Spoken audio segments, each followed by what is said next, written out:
Tonight, more COVID cases at a local senior center. Hear what staff are doing to try and prevent further spread. Plus, with dry, windy conditions, crews are working around the clock to contain the Yogo fire, the latest on their efforts.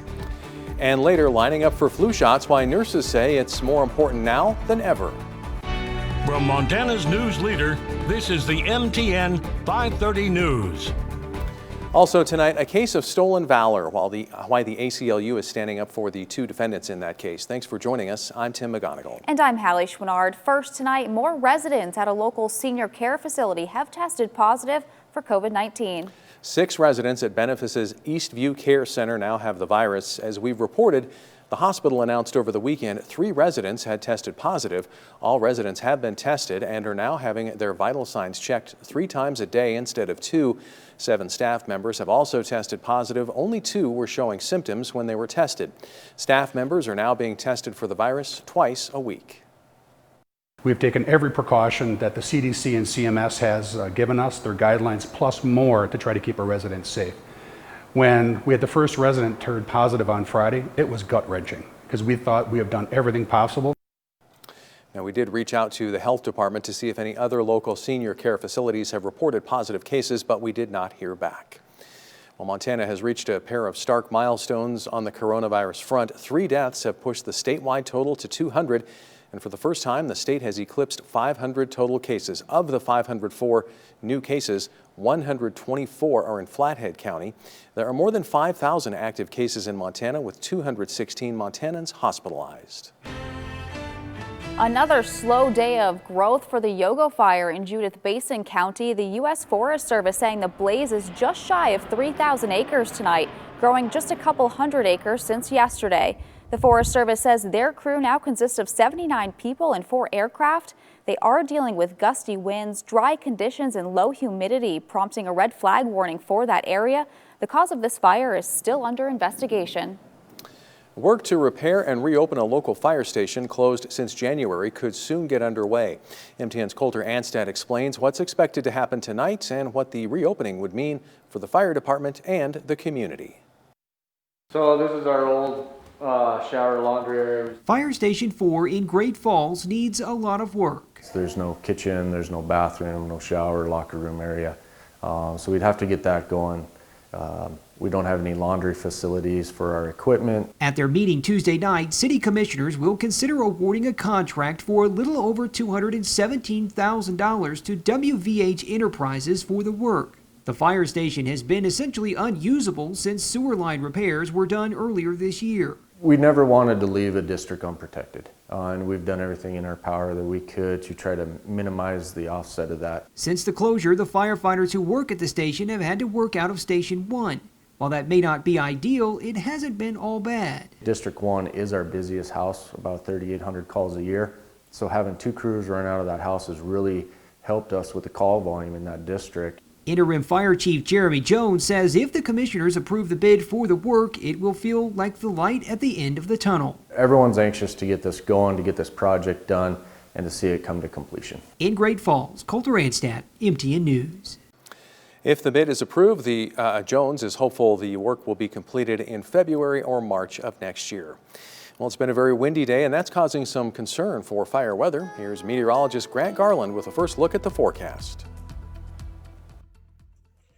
That's right, Tim. Good evening, and good evening, everyone. We are right now looking at a fire weather warning for a lot of folks in our viewing area until 9 p.m. tonight. Due to these conditions, we're seeing low relative humidities. We're also looking at warm temperatures that we saw today, and windy conditions are all adding up to see this. I mean, let's talk about our winds, for example. 43-mile-per-hour winds gusting. That was our peak today in Cut Bank, 41 in Great Falls, 38 in Lewistown, and 30 in Helena. Very, very windy day. Right now, currently seeing 22-mile-per-hour winds sustained in Lewistown and 20 in Great Falls, 19 in Cut Bank. You add on to that, it has been 17 days since we have seen a trace of rain here in Great Falls. We are bone dry. Even though the colors are looking pretty out there right now, we are looking at 78-degree temperatures in Great Falls and 82 in Helena, well above the average for this time of year, which is right around 62. Clouds still lingering around the area, but temperatures tonight, 43 degrees in Great Falls and 45 in Helena, 46 in Glasgow and 45 in Havre. Later on, we're going to talk about what's brewing out in the Caribbean, as well as, well, our next best chance of rain. Back to you. All right, thanks, Grant. The ACLU of Montana has filed a brief with the Montana Supreme Court regarding a decision made by former Cascade County District Judge Greg Pinsky last August. Last year, Ryan Morris and Troy Nelson both claimed to be military veterans in an effort to receive lesser sentences and be eligible to enter Judge Pinsky's Veterans Treatment Court. At the time, Norris and Nelson were completing their prison sentences for burglary and criminal possessions of dangerous drugs, respectively. In response to the attempted stolen valor, Pinsky ordered both men to stand at the Montana Veterans Memorial for 8 hours on each memorial and Veterans Day until the end of their sentences, wearing signs that read, "I am a liar, I am not a veteran, I stole valor, I have dishonored all veterans." ACLU of Montana Executive Director Caitlin Borgman says, quote, "There's no doubt that what these individuals did was wrong, but they still have constitutional rights that the state cannot and must not violate. The punishments intentionally designed by the district court to shame and demean these men violate their fundamental right to human dignity and their right to free speech." We want the court to establish that no Montana court can consider imposing shaming punishments that are deliberately intended to just degrade and humiliate criminal defendants.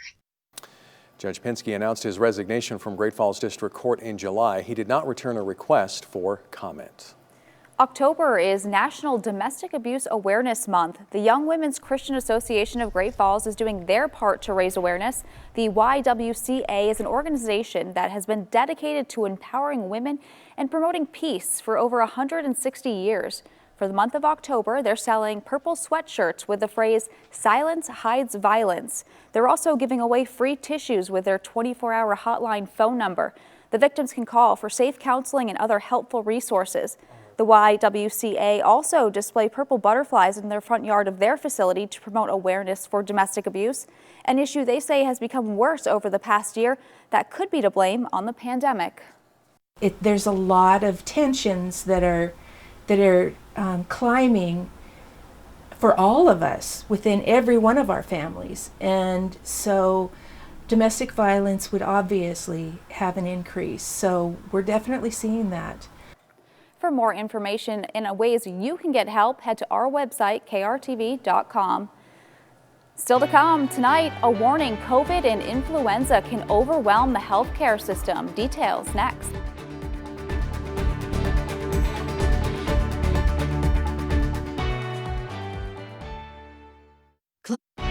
From Montana's news leader, you're watching the MTN 530 News. Welcome back. Hundreds of flu shots were given out at the Montana VA Medical Center today. MTN's John Riley met with some frontline nurses who say now more than ever, it's time to get a flu shot. It was a busy Tuesday morning at the Montana VA Medical Center at Fort Harrison, as car after car lined up for influenza vaccinations. This is the 10th year the Montana VA has held their drive-through flu shot clinic, with more than 800 vaccinations given at the same drive-through clinic last year.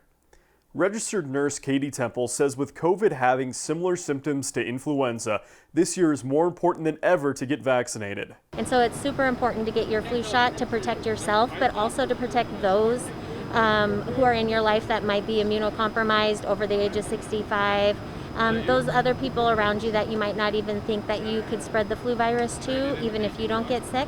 While most people that contract influenza every year are able to recover without major complications, some do not. In Montana, there were 26 confirmed influenza deaths last flu season, with hundreds of hospitalizations across the state. Temple says getting vaccinated helps reduce the chance of those who are most at risk, the elderly and young children, from contracting the virus. Earlier this year, Temple was deployed to Arizona to help with the COVID response of the Navajo Nation. The Navajo Nation was hit particularly hard by COVID, currently reporting more than 1,000 positive cases with over 500 deaths. Temple said bluntly, influenza and COVID together could overwhelm the healthcare system. All I can think is it would just multiply because the symptoms are very similar, and if you put the flu on top of COVID-19, the impact on the healthcare system would be huge. If you're a member of VA Healthcare and you weren't able to get a flu shot, know that shots are available across the state at VA clinics. If you're not a member of VA Healthcare, shots are also available at pharmacies, your doctor, or public health. Reporting at Fort Harrison, John Riley, MTN News. And here in Great Falls, there's a drive-through flu clinic tomorrow for veterans. It will be at Great Falls VA Clinic from 9 a.m. to 3 p.m. The shots are free and you stay right in your car. The staff will come to you. If you can't make it tomorrow, the VA offers free walk-in clinics every Tuesday and Thursday from 1 p.m. to 4 p.m. People looking for a job can get connected with potential employers online tomorrow. The Great Falls Job Service is hosting their second online job fair. 7 companies will join in on a Zoom meeting to talk about their business, what opportunities are available, and why you should work for them. We'll have breakout rooms, so the job seekers that log in oh, I want to work at benefits, they can go into that breakout room and actually have a conversation with their hiring authority. You can find a link to join in on Wednesday's Zoom meeting at krtv.com. The job fair starts at 3 p.m. Schmidt says they've already had employers on a wait list for next month's online event. Windy conditions are causing some concern for fire weather. Red flag warning for many tonight. Grant Garland will have your full forecast next. Storm Tracker weather starts now with Grant Garland. Well, good evening, everyone. I hope that you are having a fantastic Tuesday so far and ready to tackle on tonight. Today, we saw a very, very warm day here across the Treasure State. Looking at temperatures, we observed around 82 degrees in Great Falls. That is 20 degrees above the average for what we typically see around this time of year. 84 in Helena, 79 in Cubbank, 81 in both Havre and Lewistown. And we're still waiting to get the official numbers for Glasgow and Jordan, but down towards Billings, 88 degrees. Very, very warm day, I should say hot day across the Treasure State. Now, again, the average is 62. The record set back in when it was 1960. Close, we almost beat that at 83 degrees. That was also the year that Alfred Hitchcock's Psycho was a popular film. Currently across the Treasure State, Great Falls, 77 degrees, 82 in Helena, Lewistown, 78, and 73 in Malta. Look at all the colors popping with the trees in both Great Falls and Helena. Looks beautiful. Temperatures, 78 in Great Falls, 77 in Lewistown, 79 in Havre, 74 in Glasgow, and 82 in Jordan. And it's been a very, very windy day. 43-mile-per-hour winds gusting in Cubbank. That was our peak. 41 in Great Falls, 30 in Helena, and 38 in Lewistown, 31 in Jordan. A breezy day all in all. Thankfully, we will not see those kinds of winds tomorrow, but we will be looking at a windy day once again on Thursday. So looking at our smoke plume forecast, we aren't seeing any problems in terms of any light to medium, but we are still looking at air quality conditions being bad for those in Malta, unhealthy for sensitive groups for you guys up there. Over the last 3 hours, we've been looking at clouds lingering north of Helena around Augusta and west of Great Falls around Going throughout the next several hours, we're going to have to deal with fire weather warning until tonight at 9 p.m. due to the low relative humidity, also the warm temperatures, and looking at the very windy conditions that we're still seeing. And as we go throughout the next several hours, we're going to see kind of the same weather that we've been seeing so far. Cloudy up towards the high line, but for most of us, looking at mostly clear skies as we go throughout the night. Going into tomorrow, we'll see that stationary front linger once more. However, though, as we go into tomorrow night, it will transition into a warm front as it lifts towards Havre and Glasgow by around 5:30 in the morning on Thursday. Now, with our winds, again, we aren't going to be looking at very windy conditions tomorrow, but 10 to 20 mile per hour winds will be possible in Havre, Lewistown, Jordan, and Glasgow, but in the Cutbank as well. But we should see, again, we shouldn't see the winds that we've been looking at today. As far as our driest time of the day tomorrow, well, that's going to be right around the 4:30 mark, where we're seeing 33% humidity, 69-degree temperatures, and our winds will only be gusting right around 7 miles an hour. As far as our temperatures are concerned, yes, we will stay above the average for this time of year for the next 4 days, but then we drop down to 58 degrees on both Sunday and Monday as the front moves in. That will be the best chance to see any rain too, I might add, on Sunday. Hopefully we'll be able to see some of that rain. And happening elsewhere outside of Montana, we are watching a Category 4 hurricane right now. This is Hurricane Delta, making its way towards those in Cancun. Definitely want to be sending our thoughts and prayers there, as we're seeing 145 mile per hour winds with this storm. Very deadly storm making its way there. 43 degrees tonight with temperatures dropping down to 42 in Hayes, 45 in Havre, and 46 in Glasgow. Tomorrow, we'll be waking up to 45-degree temperatures as we head out the door, 53 degrees by 10 a.m. with sunny skies. Overall, temperatures warming up to 72 degrees, nice room temperature here in the Electric City, 76 in Helena, 71 in Lewistown, and 70 in Havre. And we will continue to see the mostly sunny skies tomorrow, but partly sunny skies as well as windy conditions move back in on Thursday and Friday with a chance for showers on Sunday and mostly cloudy skies. Back to you guys in the studio. All right, thanks, Grant. Delayed due to COVID tonight, the first crosstown volleyball game, but it's looking a little different. Details next.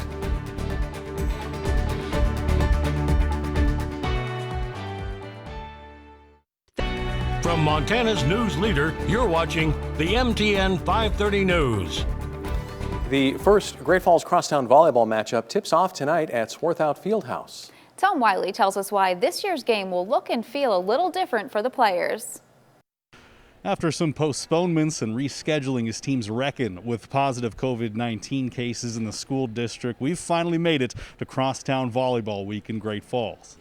It's going to be a bit of an unusual setting for the rivalry matchup. What typically is a raucous crowd will be limited to a handful of family and parents in the gym. Now, first-year Bison head coach Taylor Parker has seen both sides of this rivalry, having previously been an assistant at CMR, but she's not sure what to expect Tuesday night at the Fieldhouse. It's definitely going to be different because the whole point, the big part of Crosstown is having all those fans and the big student section, and we can't have that this year. So it's going to be more like a regular game than usual for a regular Crosstown game. But we're excited. I mean, obviously CMR is doing great things over there, and we're excited to see how we do against them. The Rustlers are undefeated entering Crosstown. They've only dropped one set all year long. Great Falls High, though, still getting up to speed after a 2-week quarantine. They played in Bozeman over the weekend. They have a lot more experience than the Rustlers with 9 seniors on the roster. Make sure to tune in tonight at 10. We'll have highlights and a recap from Crosstown Volleyball Part 1. Reporting in Great Falls, Tom Wiley, MTN Sports. And CMR has won 4 straight against Great Falls High dating back to 2017. Don't go away. We'll be right back. Once again, temperatures tonight, 43 degrees in Great Falls, 45 in Helena, as well as Lewistown and Havre, all under clear to mostly clear skies. As we walk out the door tomorrow, temperatures will be right around 45 degrees, so you might need to have a light jacket with you if you are sensitive to the cooler air. By 10 a.m., 53, and by 1 p.m., around 64 degrees. Overall, temperatures warming up to room temperature, 72 degrees in the Electric City, 76 in Helena, 71 in Lewistown, 70 in Havre, and 67 in Glasgow. Now, we will see our temperatures staying above the average for this time of year through Saturday. We're going to see a mix of sun and clouds and some windy conditions. Sunday moves in, though, and we could be looking at a 20% chance of an isolated shower or two. Most of the rain will stay off towards the west, but we are going to hope that we can get maybe a few raindrops. Back to you guys in the studio. Well, finally, a rare 102-carat diamond made history when it hit the auction block Monday. The 102-carat gem became the first of its quality to be sold without a reserve, which means it would have been sold regardless of the size of the highest bid. The perfect diamond sold for $15.7 million to a private Japanese investor. The same investor bought an 88-carat diamond at an auction last year. This was just the 8th time a diamond of more than 100 carats went to auction. Tim, what do you even do with something? Do you put it on your knick-knack shelf? I don't know, a paperweight or something like that? A huge, really expensive paperweight. It's beautiful, don't get me wrong. Put it up for auction on eBay, see how much you can get there. Oh my gosh. I don't think you're going to get, what was it? $15.7 million. Yeah, I don't think you're going to come close to that. All right. Well, that's all the time we have. We hope to see you back here tonight at 10.